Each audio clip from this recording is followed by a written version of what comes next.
Reading 92 from the Psychological Commentaries on the Teaching of Gurdjieff and Ouspensky by Dr. Maurice Nicoll, Volume 3. Great Amwell House, September 27, 1947. Different Eyes. A recent question was as follows. What does it mean that we have many different eyes in us? This question is a good question, and everyone in this work should often ask it of themselves. What does it mean that we have many different eyes in us? The work teaches that we are not a unity, a oneness, but a manyness, a multiplicity. It says in so many words, people imagine they are one, a single I, and that they remain always the same. That is, they imagine that they have one thing they call I, and that this I, that they imagine they have, always behaves in the same way. Now the work calls this imaginary I.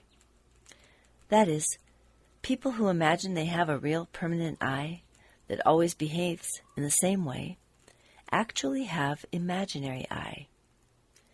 They imagine they have a real, unchanging, permanent I, but by imagining they have only imaginary I.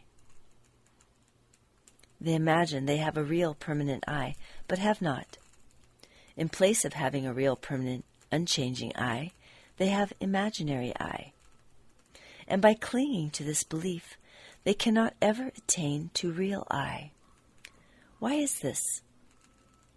It is because if you imagine you have something, you will not want it. Imagination can supplant reality, and does. Imagination works in nearly all the centers and supplants what is or could be real. If I imagine I have cigarettes in my drawer, I will not go out to get some. Now, the work is about destroying illusions about ourselves. What is an illusion about oneself? One illusion is exactly that we possess a real, permanent, unvarying I. The work calls this illusion imaginary I. It is a very good name for it, and when you begin, through self-observation, to realize that you have no such real, permanent, unchanging I, you are beginning to move in the direction the work leads you into. What is that direction? It is the direction, the journey to finding real I, the I that people imagine they possess already. People have no real I. That has to be earned by hard and long work. People have many eyes, not one. They are not a unity, but a multiplicity. Everyone has many different and contradictory eyes, to each of which the value of I is given. Through everyone's mouth, many different eyes speak at different moments. But all this is taken both by the speaker and by the person hearing him as one I speaking. Yes, the same mouth is speaking, but not the same I. Unless we begin to see these different eyes that speak in our name, we cannot change. Why? Because we cannot separate from them. We take them as ourselves.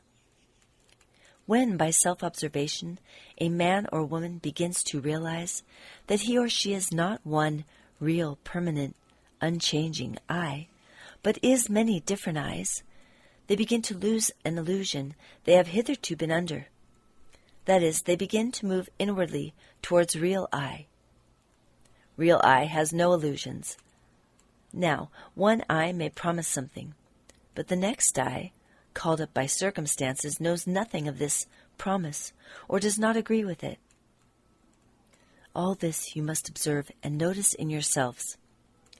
Fortunately, or unfortunately, between these different eyes there are partitions or buffers.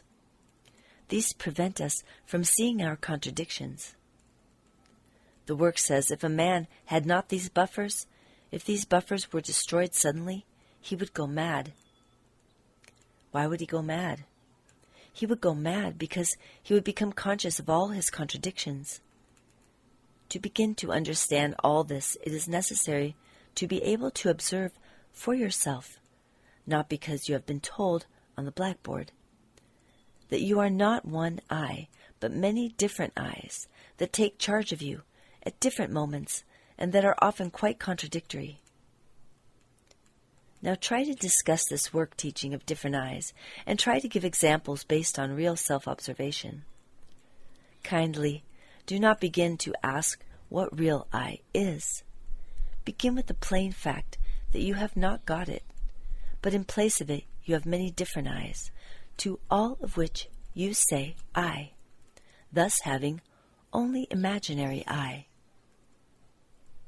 In connection with this teaching that man has many different I's, which, if he aims at internal development, he must observe and see that they are not him, not I.